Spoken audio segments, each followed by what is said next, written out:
Sveiki, mano brangieji. Na kągi, šiandieną turėsime lapkričio mėnesio prognozę, bet prieš pradedant noriu priminti, kad prieš lankantis elektroninėje parduotuvėje paulinaoti.com visada nukeliaukite į Paulinos Oti YouTube kanalo įrašų skiltį, ten jūs rasite pačią šviežiausią informaciją, būtent viskas, kas susijęs su elektroninė parduotuvė. Galbūt yra kažkokie tai ypatingi pasiūlymai, sumažintos kainos ar kažkokie tais nuolaidų kodai, kuriais galite pasinaudoti parduotuvėje. Tai kaip tik šiuo metu iki lapkričio vidurio mes vis dar švenčiame Paulinos Oti YouTube kanalo 2 metų gimtadienį ir ta proga yra jums sukurti 5 nuolaidų kodai, kuriais galite pasinaudoti elektroninėje parduotuvėje. Taipogi primenu, kad visą lapkričio mėnesį mus veiks retrogradinis Merkurijus. Daugiau informacijos galite paklausyti sugrįžus į spalio mėnesio prognozę. Ką norėčiau akcentuoti, kai Merkurijus keliauja atgal, tai nėra palankus metas kažkokioms tai naujoms pradžioms. Ir didžiausia problema yra tame, kad labai sunku yra pradėti kažką naujo per retrogradinį Merkurijų. Dažniausiai tai būna kova su vėjo malūnais. Na, o jeigu pavyksta pradėti, tai labai greitai tas projektas tampa nebeaktualus. Kažkam tai yra 1 metų klausimas, kažkam tai yra 2 metų klausimas, bet tai ne tas variantas, kai galima tikėtis tvirto fundamento, kuris bus ilgaamžis. Ir retrogradinis Merkurijus kiekvienais metais iš mūsų gyvenimo atima nuo 4,5 iki 6 mėnesių. Būtent tas laikotarpis, kada geriau yra ilsėtis, nieko naujo nesiimti. Bet mes juk negalime pusę metų tiesiog gulėti ir nieko nedaryti, taip? Dėl to labai svarbu yra žinoti tam tikras taisyklės, į ką reikia atkreipti dėmesį, kad nenudegtumėt per kiekvieną retrogradinį Merkurijų. Ką daryti, kaip daryti, o ko geriau išvis nedaryti. Kokiems dalykams yra keliama raudona vėliava, o kokiems dalykams yra keliamos geltona arba žalia vėliavos. Tai jeigu norite sužinoti, kaip sušvelninti retrogradinio Merkurijaus poveikį, kaip apsaugoti ne tik save, bet ir visus artimuosius, rekomenduoju įsigyti 3 valandų paskaitų ciklą elektroninėje parduotuvėje apie retrogradinį Merkurijų ir tai yra labiau kaip podcast'o forma, taip nieko jums ten įsiminti nereikės, perklausysite ir viskas jums bus aišku. Ten jūs išgirsite labai daug realių pavyzdžių iš praktikos. Jeigu planuojate kažką pirkti, jeigu planuojate darytis operacijas ar grožio procedūras, jeigu planuojate pasirašyti naujus kontraktus, jeigu planuojate kažkokias tai keliones turėti, kaip reikia elgtis asmeniniuose santykiuose, ką daryti, jeigu tenka eiti į naują darbą per retrogradinį Merkurijų, visos šitos situacijos yra būtent išanalizuotos tame paskaitų cikle. Tai labai rekomenduoju įsigyti ir taipogi iki lapkričio vidurio, įsigijant šitą paskaitų ciklą, jūs galite jam panaudoti nuolaidos kodą ir sumažinti savo prekių krepšelio kainą. Na ir kaip visada, tiek mėnesio prognozes, tiek jaunaties pilnaties prognozes žiūrime pagal savo 3 pozicijas, tai yra Saulės ženklą, Mėnulio ženklą bei ascendentą. Tokiu būdu jūs pamatysite labai išsamų detalų savo laikotarpio vaizdą.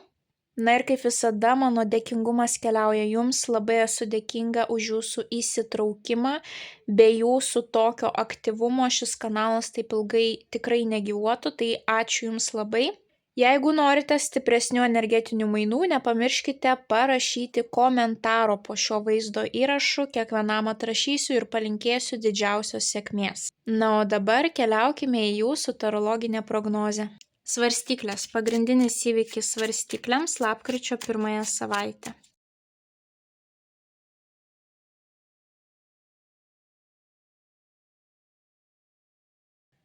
Vienas patarimas svarstyklėms apie jų lapkričio mėnesį, bei viena Mėnulio žinutė svarstyklėms apie jų lapkritį. Na kągi, svarstyklės lapkričio mėnesį, panašu, kad jūs būsite veikiami retro Merkurijaus ir galite jaustis, kad jums sunku susikalbėti su žmonėmis, kurie yra aplink jūs. ar kad jūs esate suvaržyti ir negalite imtis naujų veiklų, taip, tai iškart norėčiau keliauti prie jūsų mėnesio patarimų. Jūsų mėnulio žinutė – būk ta meilė, kurios tau taip trūko.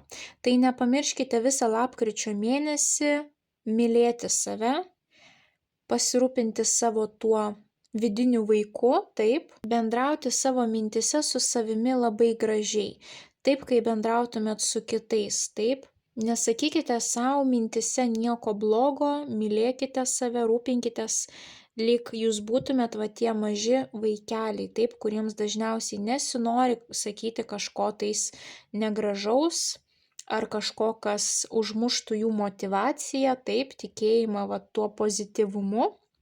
Tai vat ir į save taip žiūrėkite. Ir nepamirškite ir kitos prasmės, taip, kad galbūt kažkas kitas jums nesuteikia tos meilės, bet pabandykite dabar jūs parodyti tą pavyzdį, kokią meilę jūs norite gauti, taip, parodykite pirmi kitiems tą švelnėją meilės formą, kurios jūs norėtumėt taipogi gauti atgal iš kitų. Na ir jūsų mėnesio patarimui iškrito sėkmės fortūnos ratas. Nepamirškime va to vat momento, kad norint, kad ratas suktųsi, mes turime praeiti tiek šį tašką, tiek šį tašką, tiek šį tašką, tiek šį ir vėl atsidurti viršuje, taip?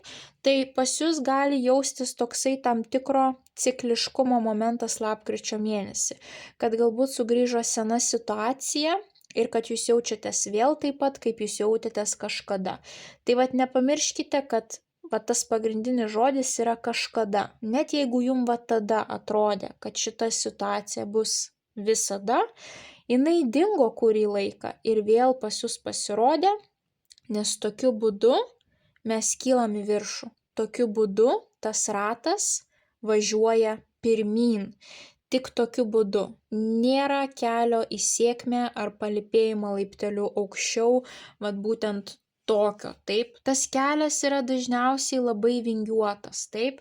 Tai ir šiuo atveju nepamirškite, kad jeigu jaučiatės labai prastai, tas labai greitai praeis. Pamastykite, ką jūs darėte tada, kai jūs buvote tame pačiame jausme, toje emocijoje, taip, kaip jūs save gelbėjot nuo to. Ir pamastykite, ką jūs galite naujo išmokti vėl iš šitos situacijos, kaip palengvinti šitą būseną arba kur nukreipti savo mintis, taip?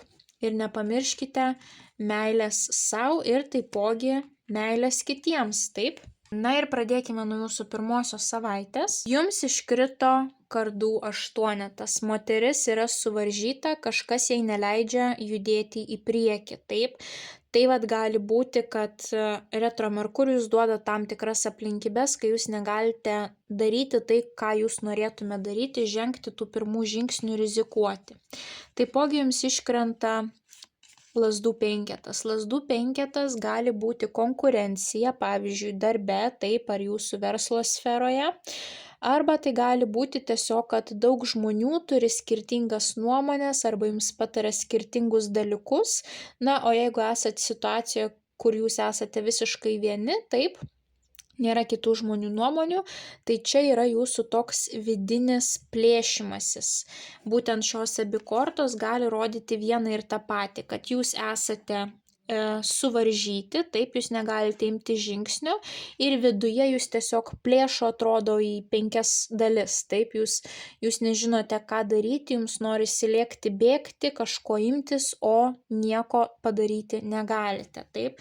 Ir vat būtent kardų tūzas ir rodo naują komunikaciją, naują žinią, norą su kažkuo pasikalbėti, kažką išsiaiškinti, kažką pasakyti, kažką pradėti, ypatingai kas susijęs su naujom sutartim, taip, bet jūs to padaryti kol kas negalite. Arba jūs negaunate va tos žinios, leidimo, skambučio, kad jūs kažką jau galėtume daryti, arba jūs iš vis net negalite niekam užsiminti apie tai, nes matote, kad kol kas galimybių tai įgyvendinti neturite, taip? Galbūt yra tik tai idėja jūsų galvoje, bet realiai nieko imtis dar kol kas negalite.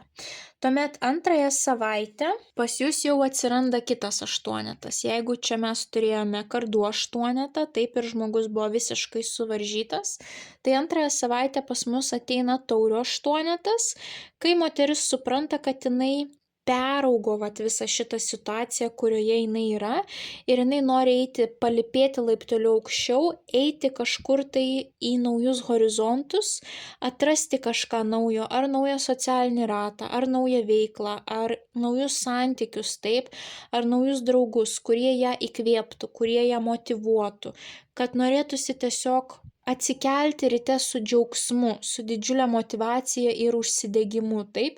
Ir moteris pasirenka išpilti visą vandenį, kuris yra taurėse, ir eiti kažkur tais ieškoti to naujo vandens, taip.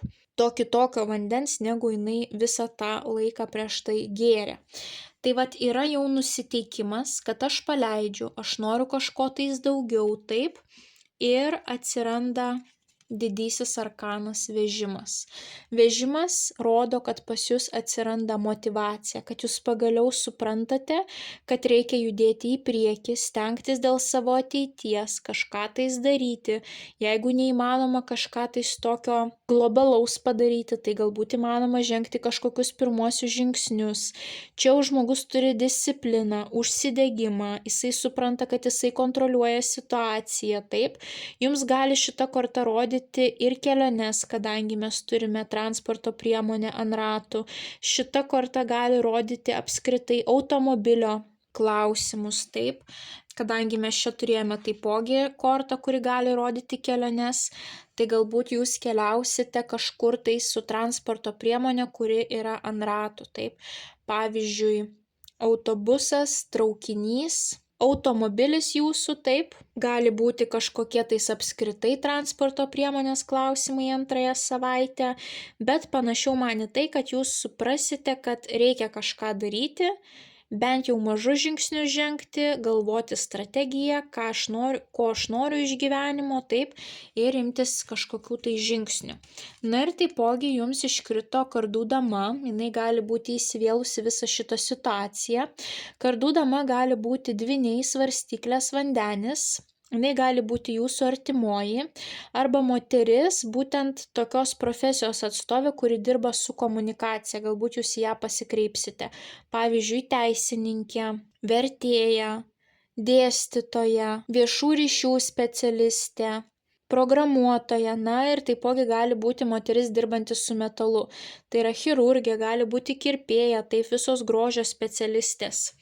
Tai šita moteris gali jums padėti suprasti, sakykime, kad reikia kažką daryti, ar jinai jūs motyvuos, galbūt jūs jos klausysite YouTube platformoje, taip, moteris, kuri geba kalbėti, galbūt jinai duos jums kažkokių naudingų patarimų, ar padės suprasti, ko jūs norite.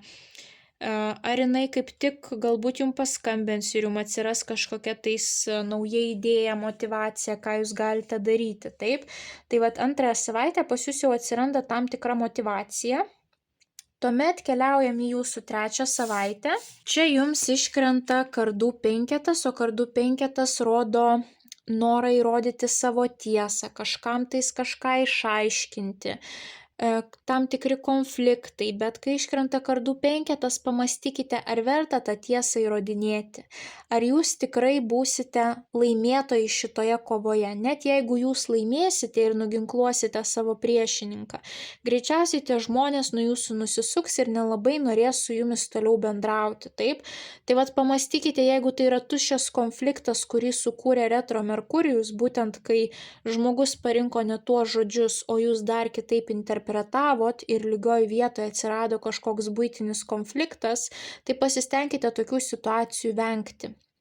Net jeigu jūs negalite judėti į priekį ir tai jūs emociškai sekina, pamastykite, kaip jūs galite pasirūpinti savo emocijomis, taip, kad neišpilti bereikalingai to negatyvo ant kitų žmonių. Ir tuomet jums iškrenta dvi labai pozityvios kortos. iškrenta imperatorienė ir monetų aštuonetas. Abi rodo finansinę gausą, galbūt pas jūs atkeliauja pinigai trečiąją savaitę.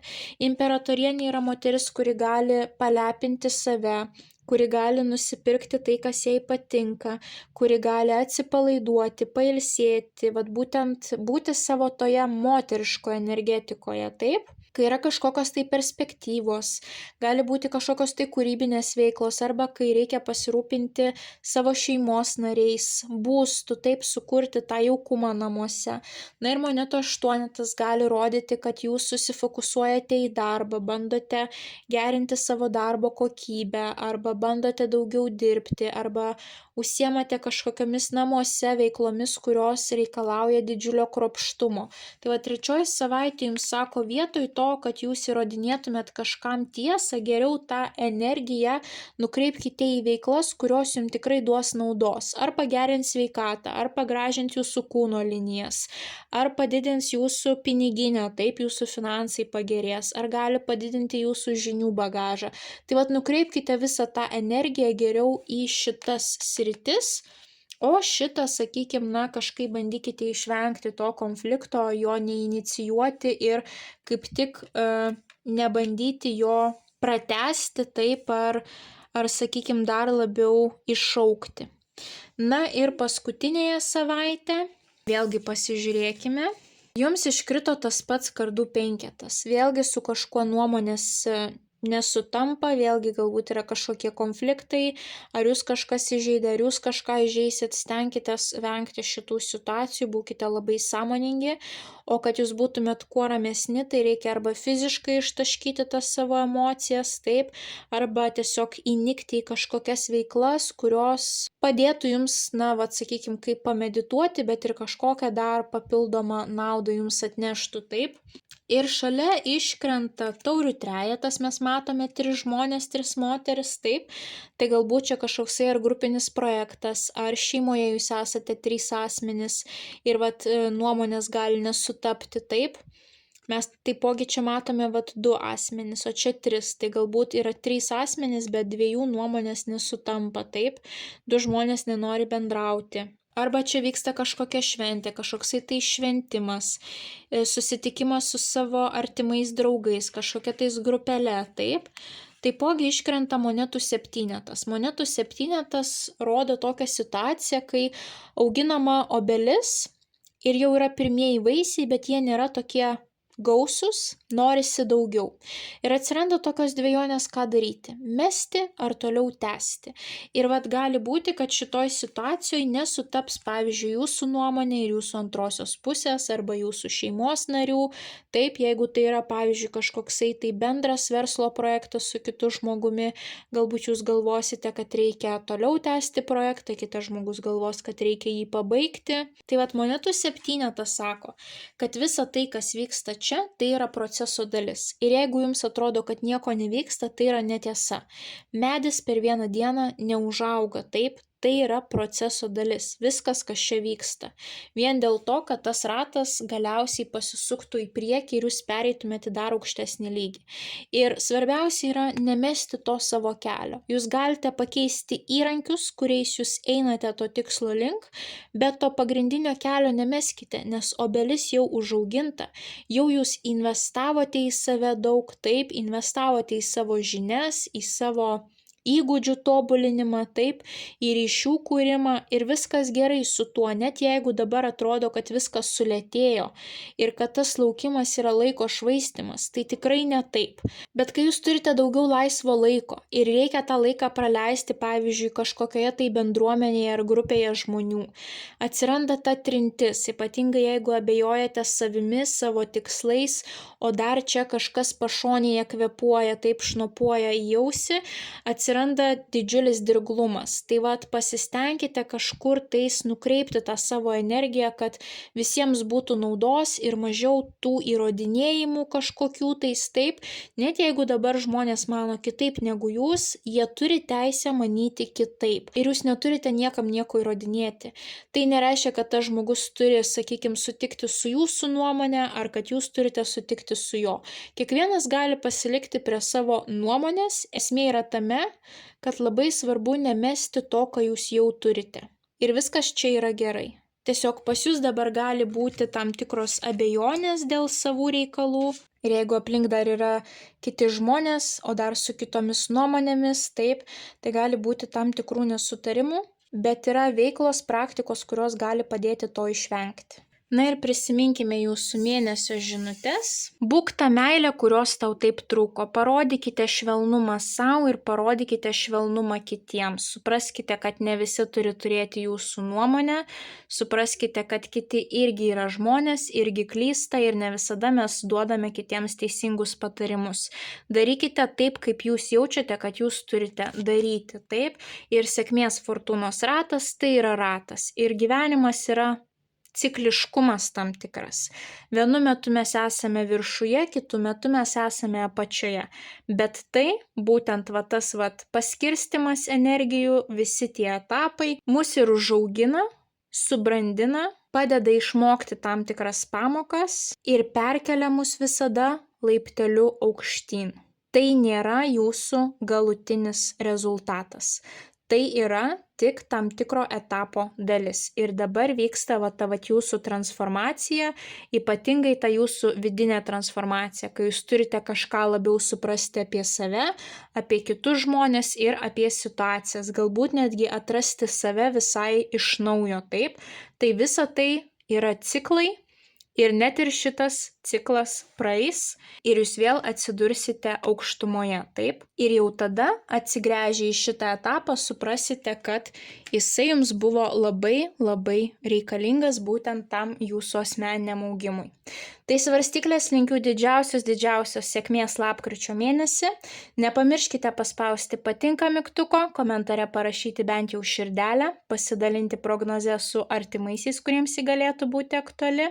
Užsiprenumeruoti kanalą, paspausti pagirimo mygtuką. Na ir taipogi nepraleiskite progos pasinaudoti nuolaidų kodais elektroninėje parduotuvėje paulinaoti.com.